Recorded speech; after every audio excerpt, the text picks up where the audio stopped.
Hello, and welcome to a mini session for parents and families on social emotional learning, trauma, resiliency, and a growth mindset.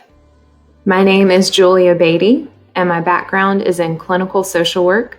I currently work as a regional family engagement liaison with the Carolina Family Engagement Center at the University of South Carolina. You may have heard of or already be familiar with SEL or social emotional learning, but what is it exactly? It's just the way that young people and adults receive and apply knowledge, skills, and attitudes as they develop healthy identities, learn to manage emotions, as well as achieve personal goals and community goals.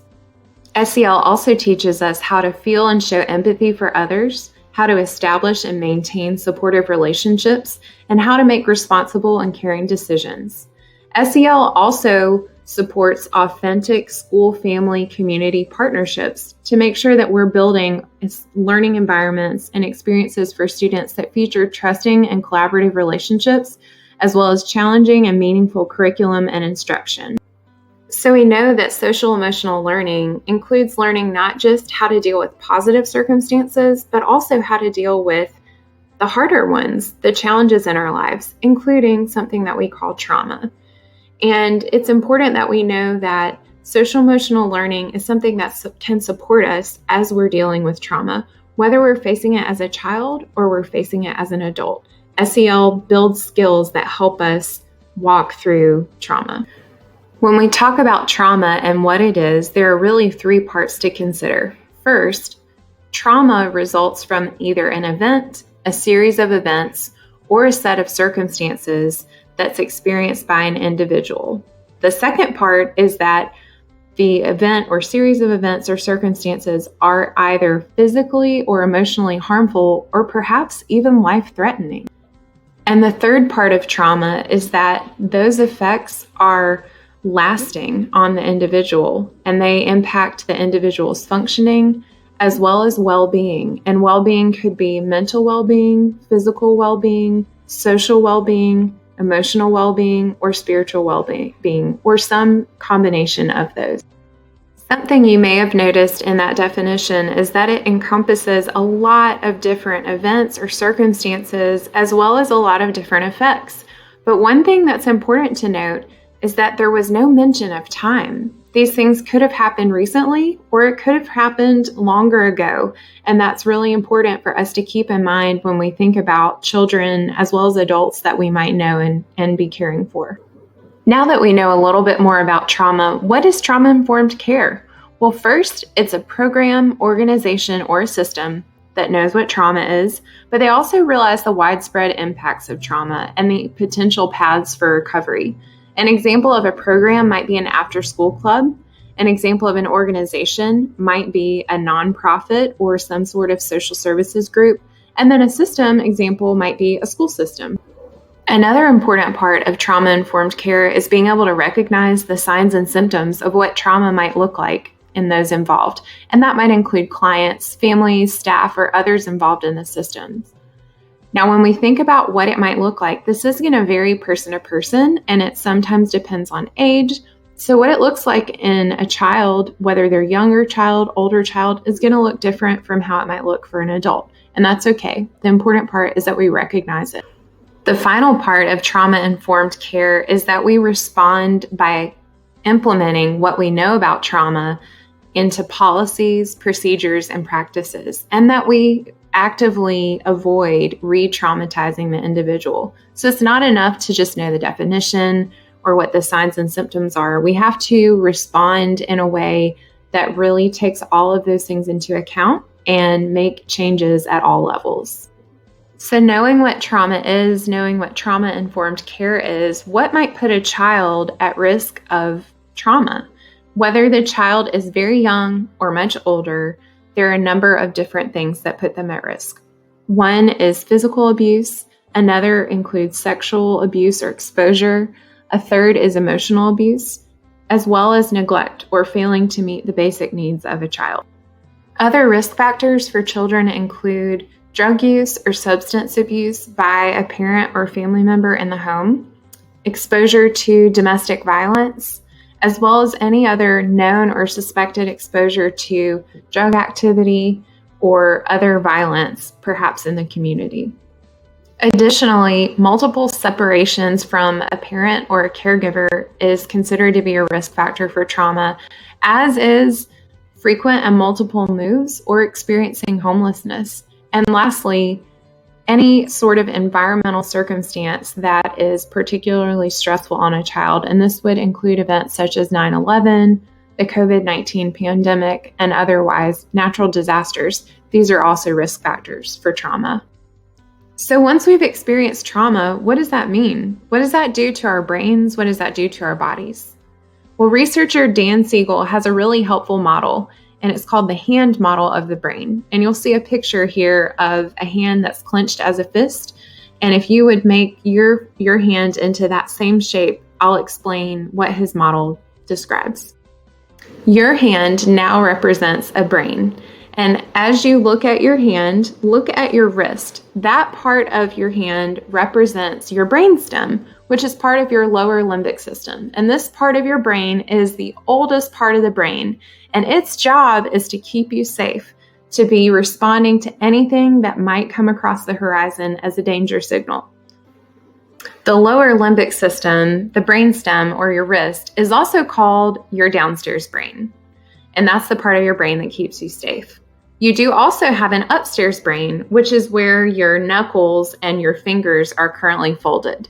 Now, the way that your hand is right now is when your brain is operating in a state of calm, there's no panic, there's no fear. But when we have something come across our horizon, our brain has a decision to make quickly. There's a tiny little part of our brain near the middle that's called the amygdala, and this is our watchdog of our brain. And what it says is, oh no, this is really dangerous, we have to do something about it, or hey, this isn't a problem, no worries. And depending on what the amygdala says, we may either stay in a state of calm or we may flip our lids. So flip your fingers open and we'll learn a little bit more about what happens next. So once our lid gets flipped and once our upstairs brain is no longer making our thoughtful, creative choices and decisions, we are operating out of survival mode. The only part of our brain that's operating and helping us make decisions is that downstairs brain, and its job is to keep us safe. So we are going to make some decisions that don't make sense, but our brain is trying really, really hard to keep us safe. So what does this have to do with trauma? Well, anytime that our brain has an experience, it gets a workout. But with trauma, especially when we have repeated events, our lower downstairs brain is the part of our brain that gets the workout, and it gets stronger and faster and has more connections, and our brain learns to be very, very cautious and react very, very quickly to anything that comes across its path.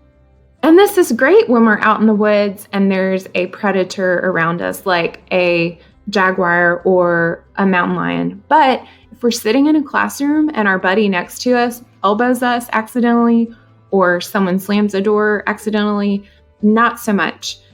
But our brains tell us, danger, danger, do something quick. And we might see a kid throw things across the room or have an outburst. And that's because their brain is trying to keep them safe.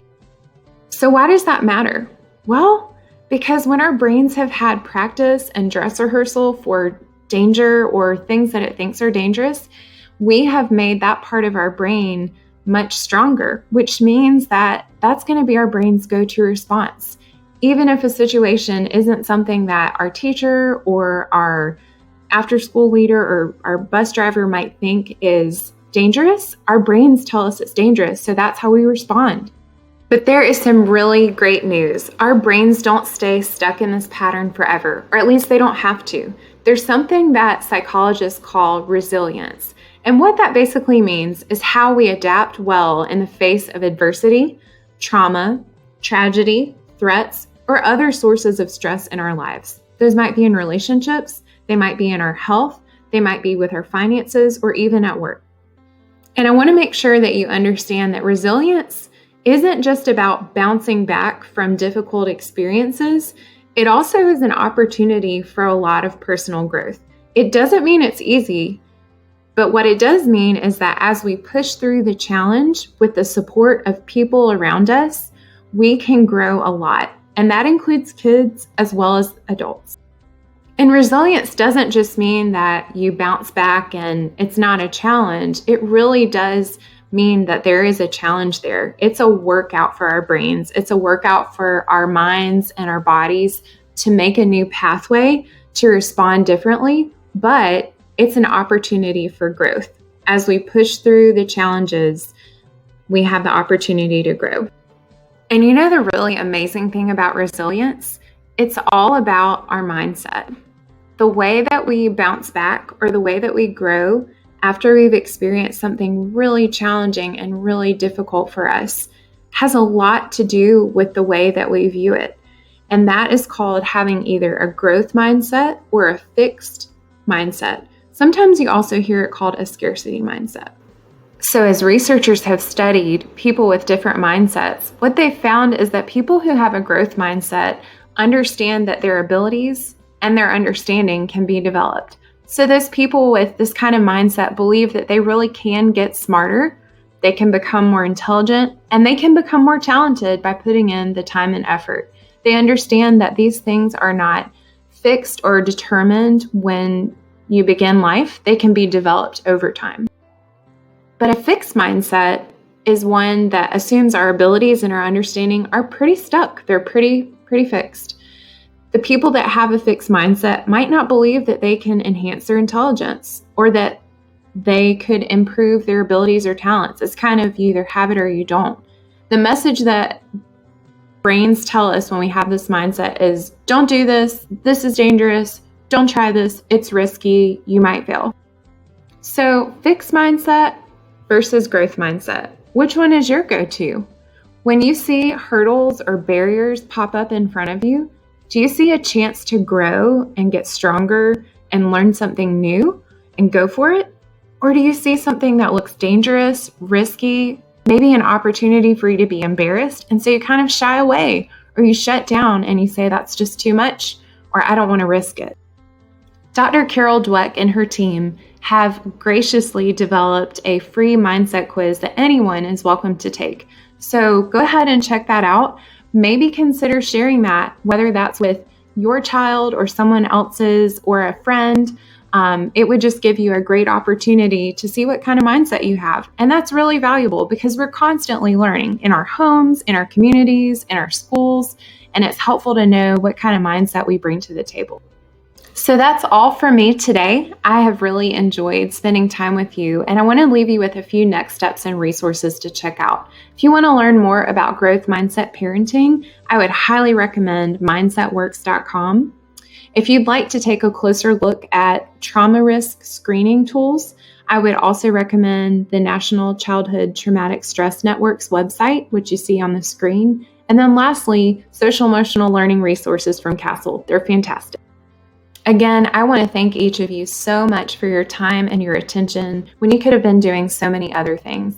And on behalf of the Carolina Family Engagement Center where I work, I want to wish you all well and thank you for all that you are doing to support children and families. I also want to let you know if you have any questions or want to reach out and have a comment, I'm available via email, which you see listed on your screen. And I hope that you stay well and take care.